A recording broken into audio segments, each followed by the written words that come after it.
Tu en as marre de faire des rencontres décevantes, non satisfaisantes et tu aimerais dater des personnes alignées avec tes envies, avec ton énergie, des personnes avec qui vivre des relations épanouissantes et saines, quelle que soit leur nature et leur durée, mais tu ne sais pas comment faire. Je suis sexothérapeute et dans cette vidéo, je t'explique l'erreur majeure que font mes clientes lorsqu'elles veulent rencontrer des partenaires et mes conseils pratiques, ma méthode pour faire des rencontres alignées, épanouissantes et respectueuses. C'est parti!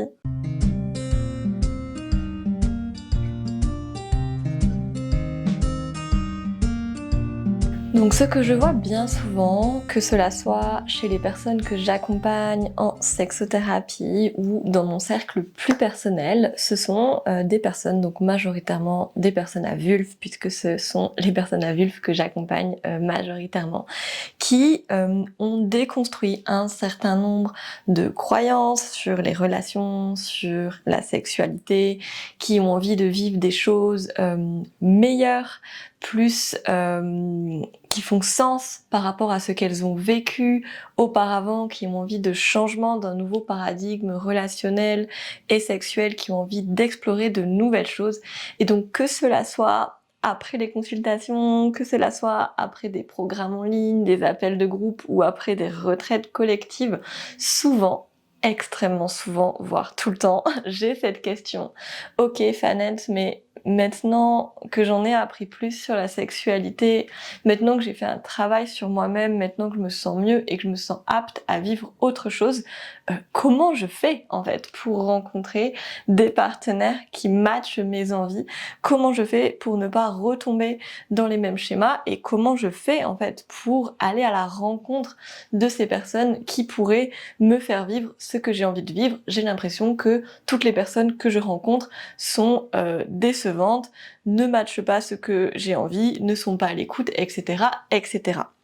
Et donc là, on est dans un dilemme parce qu'on est dans ok, j'ai envie de vivre quelque chose de différent, mais dans ma croyance, dans ma vision et même dans mon expérience, j'ai l'impression que je ne peux pas rencontrer des personnes qui me permettent d'accéder à ça. Et donc ça peut créer un énorme sentiment de frustration, de déception, voire de colère à l'intérieur de soi-même parce qu'entre guillemets, on est coupé, on est privé de ce qu'on a envie de vivre et on a déjà mis beaucoup d'énergie via la thérapie, via des immersions, via plein d'investissements, on a déjà mis beaucoup d'énergie pour vivre autre chose, donc on aurait quand même envie qu'on puisse le partager également. Donc l'erreur majoritaire dans lequel on peut tomber quand on veut dater, quand on veut rencontrer des nouvelles personnes, c'est en fait de ne pas être au clair avec ce qu'on veut vivre et de ne pas l'exprimer. Et donc, entre guillemets, de ne pas filtrer. De, par exemple, ne pas exprimer directement quelles seraient nos attentes relationnelles, de ne pas exprimer directement quelle est notre vision de la sexualité, quelle est notre vision de l'intime, quelle est notre vision de la communication, par exemple. Et de plutôt se dire oula non, je vais rester un petit peu dans le moule, je vais pas trop en faire, j'ai pas envie de paraître trop exigeante, trop chiante, j'ai pas envie de faire peur aux personnes que je rencontre, on verra bien par la suite si ça se met, mais en fait là si je déballe mon tout moi, je vais en fait faire peur à la personne et entre guillemets elle va fuir, elle va prendre les pieds à son cou, non les jambes, elle va prendre les jambes à son cou et elle va me rejeter à nouveau, je vais finir toute seule. Mais du coup, en faisant ça, on s'expose finalement à ne pas être intègre et honnête avec soi-même, avec ce qu'on a envie de vivre, à cacher des parties de soi, entre guillemets, à mettre un masque un petit peu plus lisse, un petit peu plus mainstream, qui pourrait un peu plus correspondre à l'idée qu'on se fait de ce serait quoi une personne séduisante, attractive, désirante, etc. Et donc on va retomber dans des clichés, on va retomber dans des personnages et en fait on va attirer potentiellement des personnes qui sont attirées par ce masque, par ce personnage, etc. et qui, dans le fond, ne vont pas matcher nos réelles valeurs, nos réelles envies, nos réels désirs. Et donc, on va être déçu parce qu'on va se rendre compte petit à petit, lorsque la relation continue ou lorsqu'on va aller vers de la sexualité partagée ou vers des activités ou des discussions un petit peu plus profondes, on va se rendre compte qu'en fait on ne voit pas le monde de la même façon, on n'a pas envie de se vivre la même chose et donc on se dit oh là là, je tombe encore sur des personnes décevantes, les personnes que je cherche et qui me feraient du bien n'existent pas et donc je suis confortée dans cette vision-là et dans ce cycle infernal. Et donc moi le conseil que je donne toujours aux personnes qui me posent cette question-là, comment je fais pour rencontrer des personnes alignées? Ben c'est en fait d'être over clair sur qui tu as envie d'attirer. Quelle énergie, quelle personne as-tu envie de faire rentrer dans ta bulle? À qui est-ce que tu as envie de permettre l'accès à ton corps, à ton énergie, à ta vibration, à ton intimité? Avec qui tu as envie de partager des choses tellement puissantes, tellement profondes que de la sexualité, qui tu autorises à rentrer dans ton espace, à qui tu as envie d'offrir du temps, d'offrir de l'énergie, d'offrir de l'attention. Et en fait, on est vraiment conditionné à se satisfaire de peu, à attendre que les personnes changent, à investir dans des projets relationnels en se disant non mais cette personne pour l'instant elle est comme ci comme ça, mais je suis sûre que si elle fait ça, elle pourrait devenir ce dont j'ai envie. Et donc on reste en fait dans des relations qui ne sont pas satisfaisantes, qui ne correspondent pas profondément à ce qu'on a envie de vivre. Et ça, à nouveau, je le dis, mais ça génère de la frustration. Et la frustration, c'est vraiment quand entre mes désirs, mes aspirations et ma réalité, il y a un gap. Et du coup, mon corps, mon cœur, mon âme sent qu'elle ne reçoit pas ce qu'elle mérite, ce vers quoi elle a véritablement envie de tendre. Donc moi voilà, avec mes clientes qui ont envie de faire des nouvelles rencontres, de vivre des nouvelles choses qui leur correspondent et de sortir de cette boucle mais de shit en fait, vraiment, qui nous fait croire que il n'y a personne sur Terre qui pourrait nous correspondre et qu'on est voué à rester seul et à vivre une sexualité médiocre et banale. Je leur fais faire vraiment l'exercice des green flags et des red flags, donc les drapeaux verts et les drapeaux rouges. Et c'est en fait vraiment les balises, le cadre qu'on peut mettre à nos rencontres. Si il y a ce critère-là, est-ce que ça m'amène à me dire oh c'est un grand oui, c'est vraiment important pour moi qu'il y ait ce critère-là et donc si la personne me montre ça, si je ressens ça, je sens que je peux y aller. C'est comme une validation et au contraire, j'ai défini aussi la liste des choses dont je ne veux pas, dont je ne veux plus, mes red flags, et s'il y en a un qui émerge, je ne viens pas faire de petits compromis, je ne viens pas fermer les yeux, me mettre des œillères, etc., me dire non mais ça va passer, non mais c'est temporaire, non mais la personne va régler ça, transmuter ça, ou on va faire le travail ensemble et ça changera, blablabla, non ça, n'importe quoi. Donc si il y a un red flag qui toi tu as décidé en amont que ce n'est pas ça que tu as envie de vivre, eh ben en fait tu fuis et tu ne continues pas à investir ton énergie dans cette rencontre. Et en fait de faire ce travail en amont de quelconque rencontre, mais ça sauve un temps fou, ça sauve une énergie folle, et en fait ça permet aussi vraiment d'attirer des personnes qui matchent ton cadre en fait. Simplement si je les exprime en amont, si par exemple voilà moi j'exprime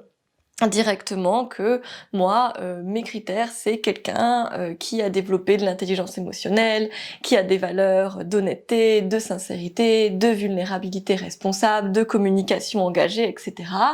La personne qui ne comprend pas du tout ce dont je parle,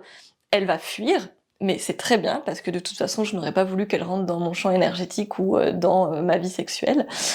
Et la personne avec qui ça résonne, elle va encore plus résonner avec moi, elle va se dire « Ah mais oui, mais exactement, moi aussi c'est vraiment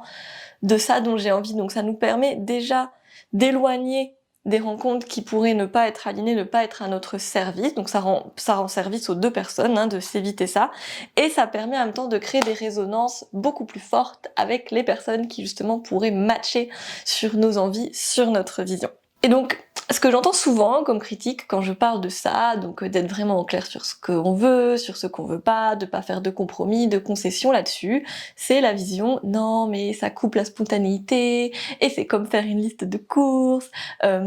mais les humains c'est beaucoup plus complexe que ça et il y a de l'imprévu et quelle est la place là-dedans au feeling, au papillon dans le ventre, etc. Moi j'ai envie de me laisser surprendre par la magie des rencontres et ça me parle pas de faire une liste de critères. Et en fait, dire ça, moi je trouve que c'est faire preuve d'une grande naïveté. C'est se dire que en fait on peut juste comme ça se balader dans la vie et attendre que les choses nous tombent dessus. Et du coup quand elles nous tombent dessus, bah on voit ce qu'on en fait. Mais du coup des fois il y a des choses pas forcément chouettes qui peuvent nous tomber dessus. On peut pour X ou Y raison attirer des choses qui ne nous font pas du bien ou se retrouver dans des situations où on se dit a posteriori ok ça m'a appris des choses, ok j'ai évolué sur certaines choses, j'ai grandi, mais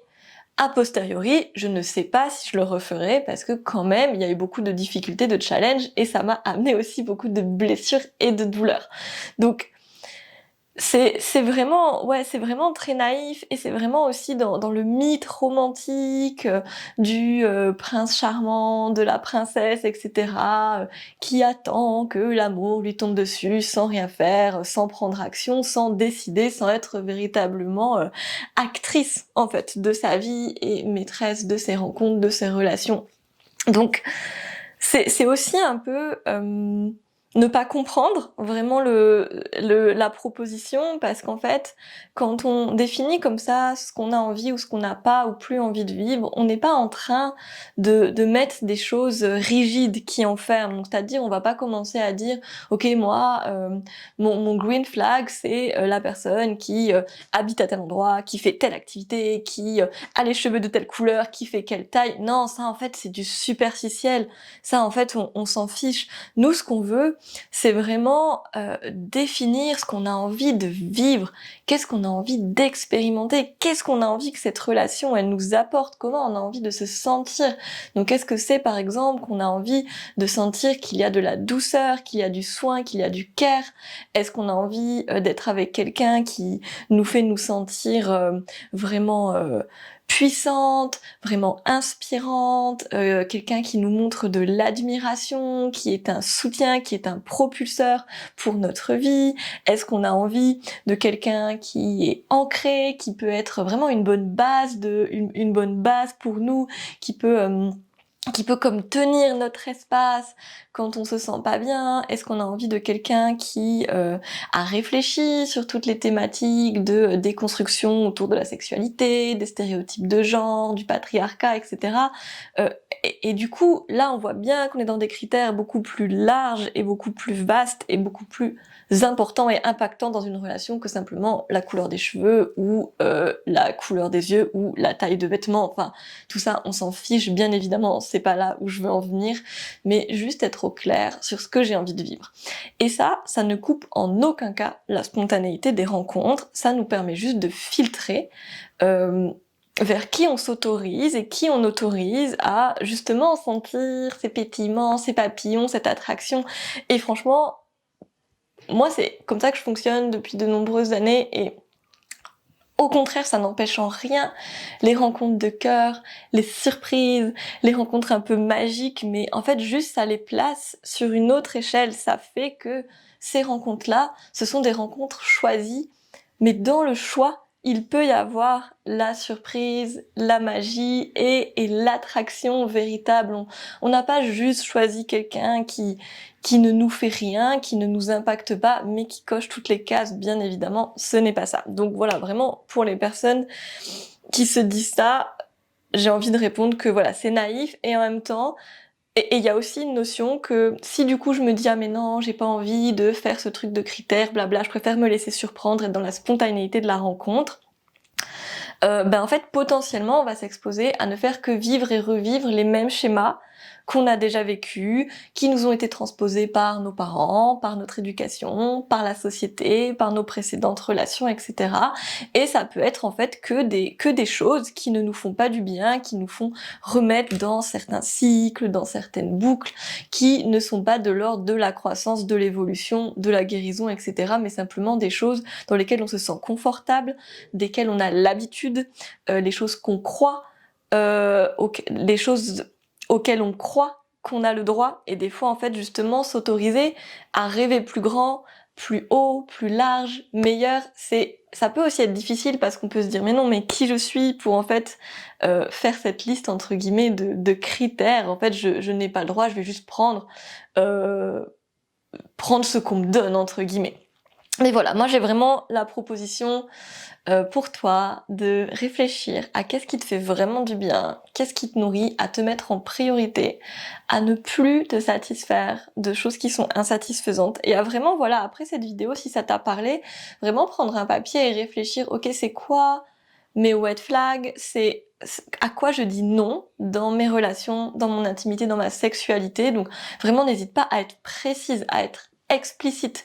et à ne pas t'attarder voilà sur des choses comme on a dit superficielles, mais à vraiment prendre des choses qui sont impactantes dans ton vécu, dans ton ressenti. Ok, donc voilà, à quoi je dis non.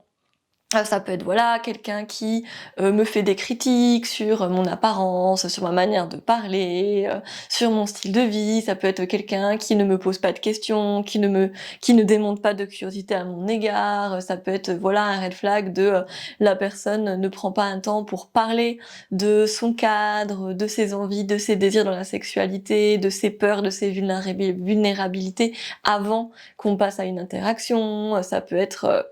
plein d'autres choses, en fait, c'est toi qui va vraiment décider selon ce que tu as envie de vivre. Voilà, aussi de décider tes green flags, à quoi tu as envie de dire oui, à quoi tu as envie d'ouvrir ton corps, d'ouvrir ta bulle, qu'est-ce qui est vraiment important pour toi de ressentir dans ta sexualité et dans ton corps et dans ta sphère plutôt romantique, sentimentale. Donc voilà, n'hésite pas à prendre ce temps, et puis si tu as envie de partager en commentaire si cette vidéo t'a aidé, comment est-ce qu'elle t'a inspiré, si cette vision voilà te parle, ou si au contraire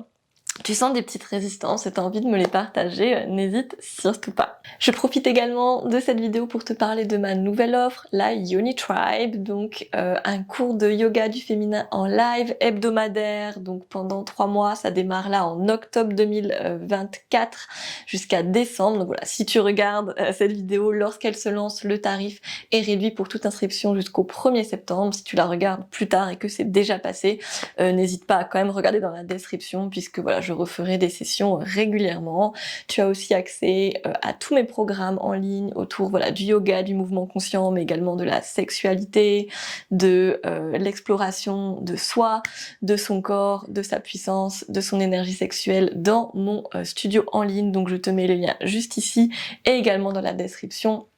Tu peux me rejoindre tout au long de l'année dans des consultations privées, des accompagnements solo ou en duo en sexothérapie, et lors de retraites immersives que j'organise plusieurs fois par an. À nouveau, tous les liens sont sur mon site. Et si cette vidéo t'a plu, que tu as envie de soutenir à ta manière, à ton échelle, mon travail, vraiment ça m'aide beaucoup que tu likes, que tu t'abonnes, que tu partages également cette vidéo pour voilà, soutenir un petit peu la visibilité et la croissance de